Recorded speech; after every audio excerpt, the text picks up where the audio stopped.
Hi, Dov here, and today we have a new episode in the art review series, and today we'll be checking out the work of John Patrick Gañas. Now, I did mention this guy previously, or briefly, in the last episode, featuring the work of Gary Villarreal, Real, or Villarte. Now, they do have a couple of things in common. Now, compared to Villarte, obviously, Patrick does, like most of his work is done digitally, as opposed to a Villarte who does a lot of pencil drawings. Um, but they do have a way of exaggerating their subject matter, right? So there's a lot of creativity in how they manipulate, like, faces, bodies, and stuff like that. But the way they render it feels like there's a sense of realism in their work. So it's sort of a good balance between the subject matter being somewhat not crazy, but just very imaginative. But it does, like, it's very convincing to me, and I think it's the way they're able to render their uh unique concepts, right? And also, I think both of them have this thing where they like to have plain backgrounds. Like they don't try to fulfill or fill up the whole page. They're kind of focused on like one subject, and then they'll do what they can to just render the or just work on that specific thing, and then everything else is sort of left as is. So yeah, and it's just the wildness in their work, right? But you know what? I think it's also the edge control, like the way you're gonna have to zoom in to be able to actually see what I mean. But let me just find, because I do like this guy. It's the guy with the scars. He's somewhere here. I think we passed him. Like this guy. Oh, super cool. Oh, let me go back to that guy. Let's go here. I'm waiting for it to load. Oh, there you go. I mean, look at this. I mean, zooming out, it looks really cool, but I think when you zoom in, like that's where the magic happens, right? And look at how everything else is just white. It's not trying to add some kind of graphical elements. I mean, maybe he'll do that sometimes, but most of his like portfolio or body of work is just focusing on this one thing in the middle, and then making sure the idea is unique, interesting, and then it's also, I think, the rendering, the way it's illustrated, that sort of makes it stand out even more, right? Incredibly large eyebrows here, very small horns. Well, not they're not small. I think they're just cut, kind of like Hellboy. But look at the scars here in his face, right? And you can even see the sort of watery eyes, and you see like a teardrop here, another one over here. So there is some kind of subtle narratives. You're gonna have to zoom in again, but and even some wrinkles in the face. Like you can tell this guy's kind of old because of how the like there's not not as much Jesus fat in their face. Very angular, sort of blocky, squarish proportions. Clearly male, right? We can see the ears a bit torn off, but I think the thing that stands out the most, it's not even for me, it's not even the eyebrows. It's the scars in this like side of his face. I'm not sure if it goes all the way, but like you can almost feel bad for the guy, kinda. But at the same time, look at it and go, "Oh shit, it's so cool." And the way it's rendered too, like you can feel the flesh. Like it's clearly not recent, but it's not fully healed at the same time. I do like seeing some of these lines here. They're kind of orange. I'm not sure if he sketches things out in like red or orange in the beginning, and then he'll do the paint over after. Who knows? But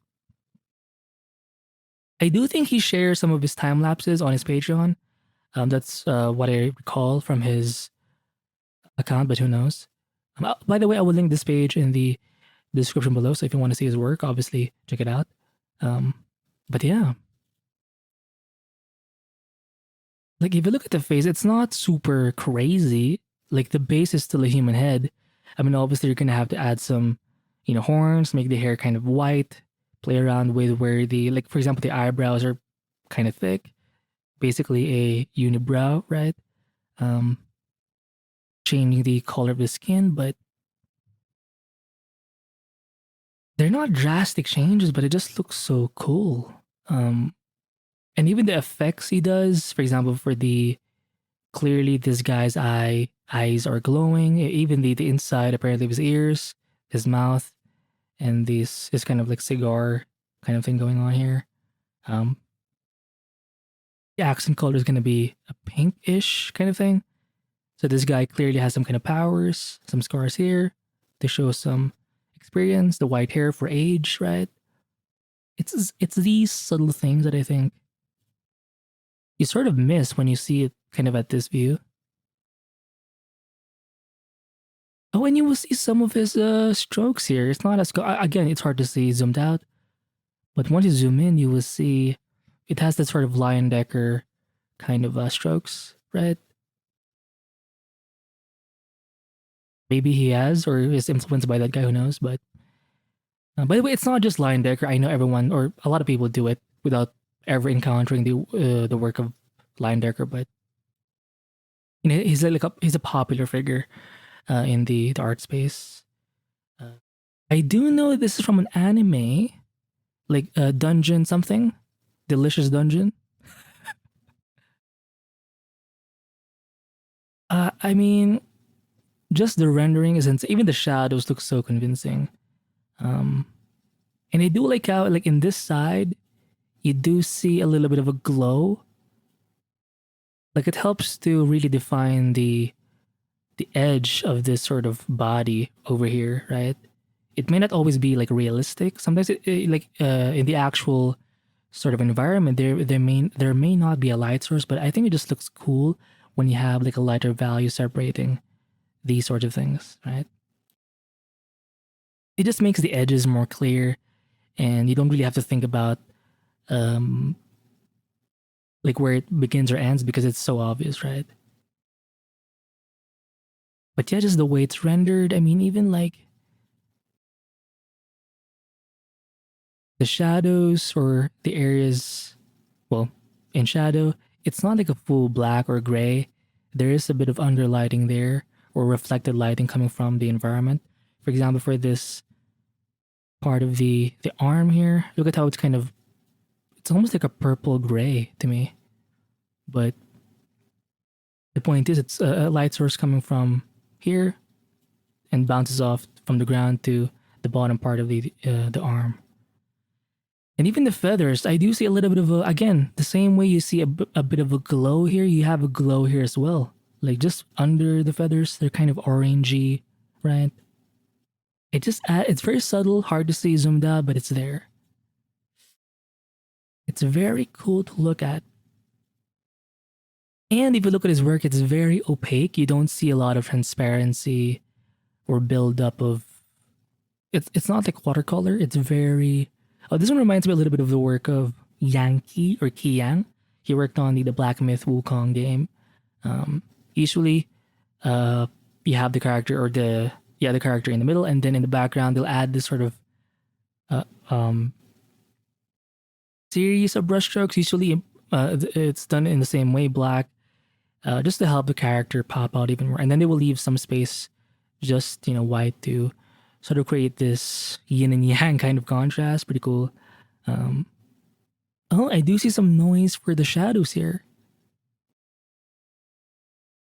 So maybe that this specific brush has some noise texture, or maybe paper texture. Oh shit! Look at there's a face in this guy. Oh my! Wow. Okay, this is kind of creepy, but I think this guy is wearing a skin suit of an actual human being. Oh my god. I mean, disgusting, but super cool. Again, the way it's rendered, it's so opaque. If you look at the edges, it's so clear. The wrinkles, the folds, everything. And again, with the glowing things for obviously the insides of the eyes, nose, the mouth, but even. Well, my bad. It's the only one. These are the only stuff that's kind of glowing, but it's very similar to the guy we saw earlier. This guy, the eyes, the ears, the inside of the nose. But again, look at the reflected lighting over here, right? The sort of grayish orange sort of color. And then on this side, it's going to be more like it's a different light source, right? It's more white. But yeah, if you zoom in, look at how he's hatching some of those brush strokes, kind of like this part over here. Like he's doing this. And I'm guessing this thing is actually really big, but he exports it in a more... It's basically not the real resolution, the real version. So he has to like downsize it a bit. And I think it's good because it does help you focus more on the bigger picture, but this thing is freaky. So the fact that it looks like actual like dry skin, and this part right here is just extremely freaky. And how the skin is being like pulled in some parts. Oh my freaking lord. Interesting chicken wings here.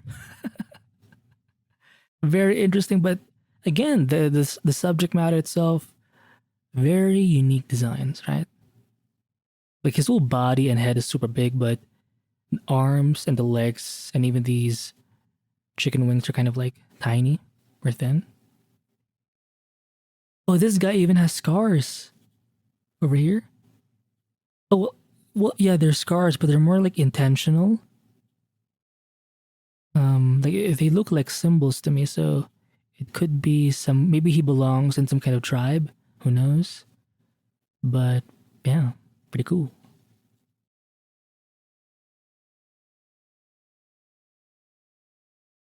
Now, this one does have a couple of figures on top of a voluptuous figure. Let's check out this guy. Even if it's just the head... Oh, just there's a guy right here. A baby face over here. Is it a baby? Who knows? But even if it's just the head, it looks so interesting. And again, he has these mini hatching lines. Look at the eyes here. These mini ones. Very cool. And again, all of these like edges here. The edge control is so freaking cool. It reminds me of some of the work of Anthony Jones because he does a lot of organic forms as well. So he's very good with these sorts of things. Like these edges. Whenever he has to do like wrinkles or folds or bits of fat, it just looks so realistic. Now, I do think for Patrick Gañas,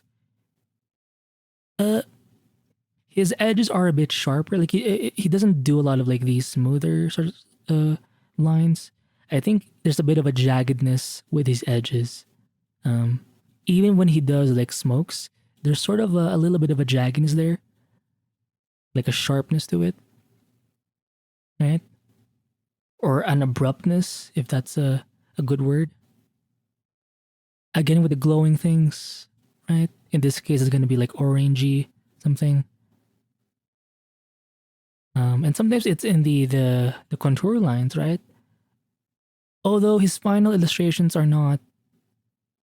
Like the line work is not meant to be there, or it's not a leading sort of feature.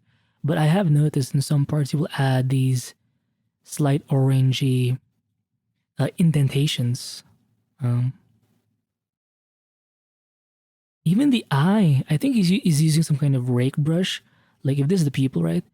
Like over here, you're again gonna have to zoom in. You will see some hatch lines over here. It adds a bit of a texture too. Same thing for the smokes, or for not smoke. It's kind of like a beard, but or hair, but it's kind of smoky too. I do think he is using some kind of rake brush for... Oh, I think he's using it here as well. I was assuming he would do this like one by one, but I think for some parts he is using a rake brush. Even here, in the in between the upper lip and the lower lip, you will see these rake brushes or hatch lines, right? And just the volume, like you can feel like this thing is so like solid or 3D, you know? Like it doesn't look flat at all. That's pretty cool to see. I think this is the Spider-Man guy. Who knows? Like it's a villain, I believe. Like he teleport or he can like go from one dimension to another. I think that's what I recall from the movie. But he will have some pieces of artwork where the background is like done like this, but the bulk of it is just left as white, right? Oh, let me see. I've never actually seen him like this kind of video format. I've never seen. Okay.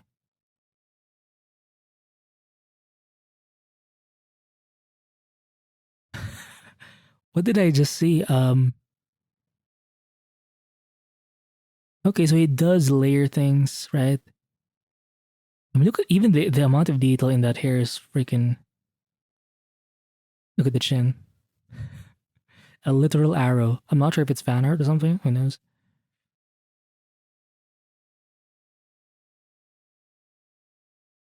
Let me see this guy too. Well, it's very similar, you know, white hair, dark skin, and with the orangey sort of stuff. Um, I think this is from the Moving Castle anime. But just again, look at the wrinkles, everything. Um, it looks kind of gouache like to me, right? Like there's like a layering that's happening, but it's still very opaque, kind of like gouache. Uh, and again, the subtle bits of reflected lighting here, even right here. This one, now these ones are a bit more bluish. I think it's being influenced by the thing she's wearing over here, this frill thing, right? And look at how this part of the or this reflected lighting has a bit of a yellow to it because of this earring, right? Again, if you zoom in, you will find parts where you see this orange kind of line. Very minimal though, minimal with this specific piece, but it's still there. Okay, pretty cool.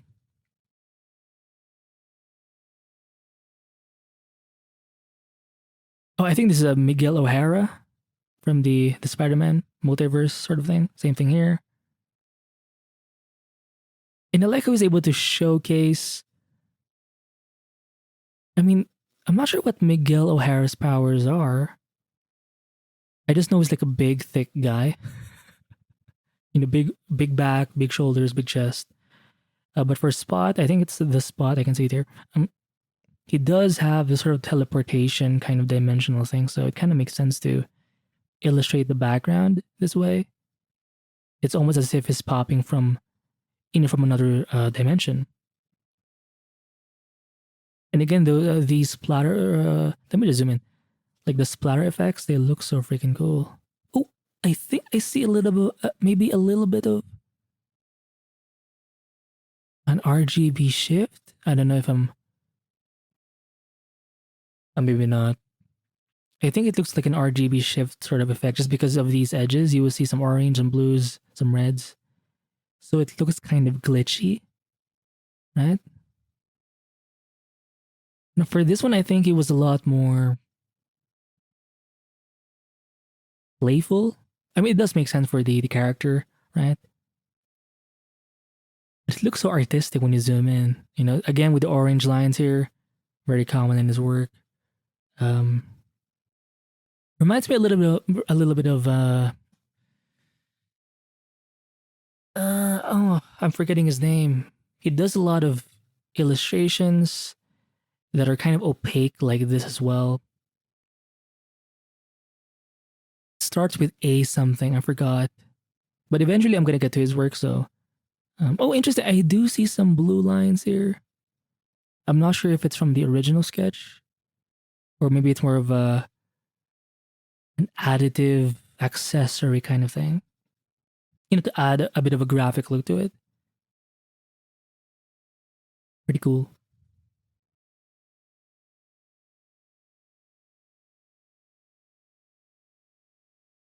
Oh, by the way, I just paused the video because it was bothering me that I could not remember the guy's name. The guy's name is Adrian Bush. Adrian Bush. He does a lot of like opaque illustrations as well. I think it's just like this piece reminded me of that guy. Hopefully, this is a time lapse. Let me just see. Okay. Oh, it's too fast. Oh, Jesus. But I think he does share it on his Patreon. Who knows? Oh, wow. It does add like an animation sort of thing in the end.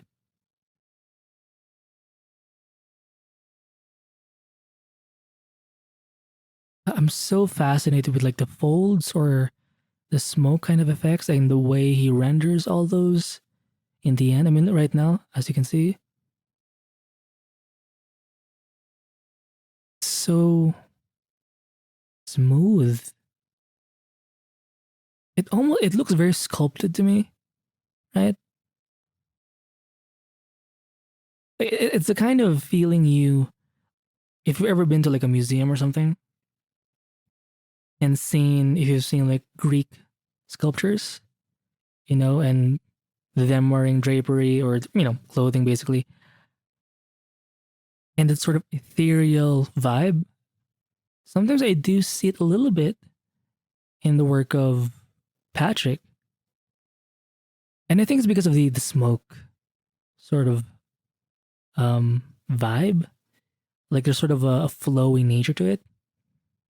Either it's some kind of power or hair, or some kind of background effect,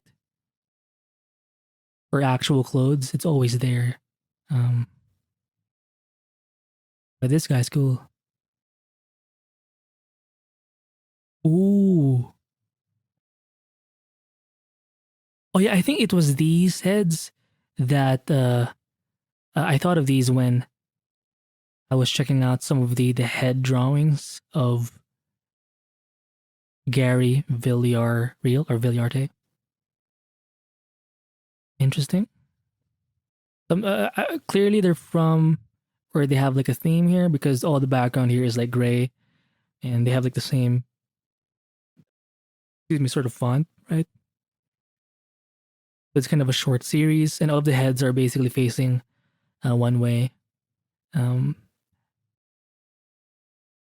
so this one's kind of a walrus, right? You can tell boar,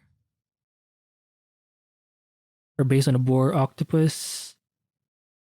And basically, you have the same sort of head design as a base, but they'll add like an animal to sort of add to that design. Again, with the scars, very cool to look at. Ooh. Oh, in this case, I do see some black lines in the edges, so it's kind of like line work a little bit. Pretty cool.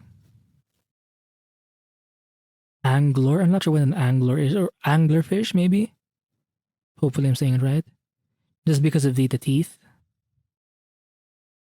Look at that. Clearly, the proportions are exaggerated, but it just seems so realistic, like it feels like a solid sort of thing. The values are there. It looks very sort of structured. Um, not flat looking at all. And yeah, it's the rendering. Edge control, obviously, wrinkles. It's all of those things together that I think, even these scratches in the teeth, in fact, they look more like horns to me, or like tusks of let's say an elephant, right? Wow. And look at how it gets more, or becomes like a lighter gray the closer it is to the mouth.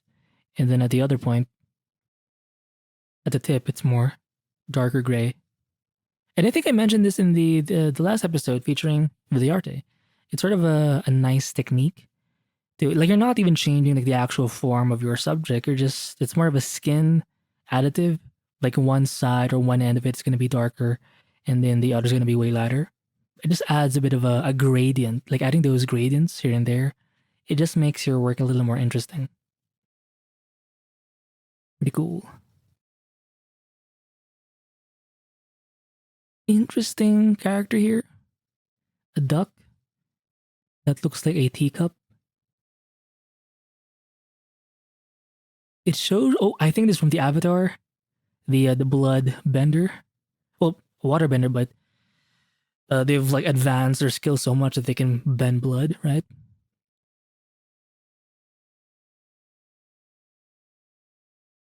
But imagine having this, like you can really just do anything at this point, like draw anything, but if you can render things to this extent, you're gonna have so much freaking fun, you know? Oh, it's the, oh, Katara. I forgot her name, Katara.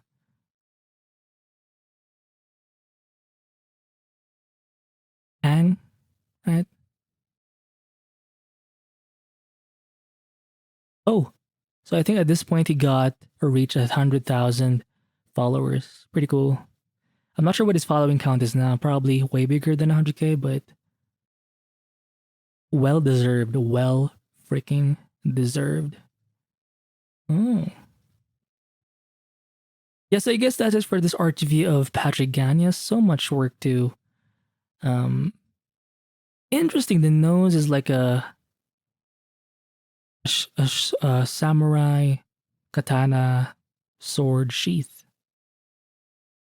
Interesting. You know, as you go further back, you will see it's like if you compare his recent work to these ones, like you can tell like just by doing the thing over time you are gonna get more refined, right? The same way he starts out his painting with a really rough sketch. I mean, we did see a brief time lapse. Well, not a time lapse, but more of like a process GIF or GIF. The same way it can develop over time, or that piece can develop over time, like your entire like style or technique overall. It too can. For example, we've seen this guy like this an earlier version, right? But we have this. Where is it? I mean, let me just compare these two. Clearly, this one is much more well defined, right? Looks more just advanced than this guy. But without this guy, you would not get here, right?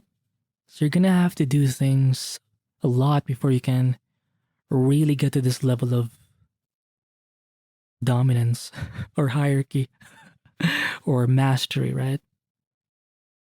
Even the way the smoke was done, like this one feels more rendered, but also there's more contrast. There's more of like a subtleness to it. Here everything seems kind of consistent, but here there's sort of some brushstrokes are a bit thicker, some are a bit like tighter, thinner. So there's a bit more of a variety going on here, compared to this guy. Oh, I do like seeing this bit of this contour line. It's kind of pinkish. Yeah. And I think it's actually the same way because of the horn, where like one horn is like cut off, right? So yeah, so that's it for this art review of John Patrick Gañas. I think he also has an art station. I believe I did say that's where I found him first. So I will link this page in the description below. And oh yeah, again he does have a Patreon, so I do recommend you check it out. And yeah, I'll see you in the next one. Bye.